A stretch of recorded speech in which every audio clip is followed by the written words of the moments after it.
Welcome to AK TV news. నిజం నిప్పులాంటిది.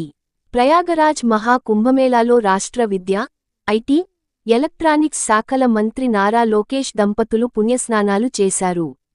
త్రివేణి సంగమం షాహీ స్నాన్ఘట్టంలో సాంప్రదాయబద్ధంగా స్నానాన్ని ఆచరించి గంగాదేవికి పూజలు చేసి, హారతులు ఇచ్చారు. పితృదేవతలను స్మరించుకుంటూ బ్రాహ్మణులకు వస్త్రదానం చేశారు. పూర్వీకులకు మోక్షమార్గాన్ని ప్రసాదించాలంటూ గంగాదేవిని ప్రార్థించారు. కుంభమేళా ప్రాంగణంలో ప్రతిధ్వనించే కీర్తనలు, నదీ సంగమం వద్ద పవిత్ర పూజల మధ్య ఆధ్యాత్మిక కార్యక్రమాల్లో లోకేష్ దంపతులు మమేకమయ్యారు. మహా కుంభమేళా ఆధ్యాత్మిక కార్యక్రమం మాత్రమే కాదు. ఇది భారతదేశ సాంస్కృతిక, ఆధ్యాత్మిక వారసత్వం, నమ్మకం, ఆచారాలు, ఆధ్యాత్మిక జ్ఞానంతో ముడిపడి ఉన్న శక్తిమంతమైన వేడుక. మానవత్వం, ఆధ్యాత్మికత మధ్య సంబంధాన్ని, లోతుగా నాటుకుపోయిన భారతజాతి విలువలను ప్రతిబింబిస్తుంది. పవిత్ర నదుల్లో ఆచరించే స్నానం, దానం, హృదయపూర్వకమైన భక్తి మోక్ష మార్గాన్ని చూపిస్తాయని కోట్లాదిమంది నమ్మకం.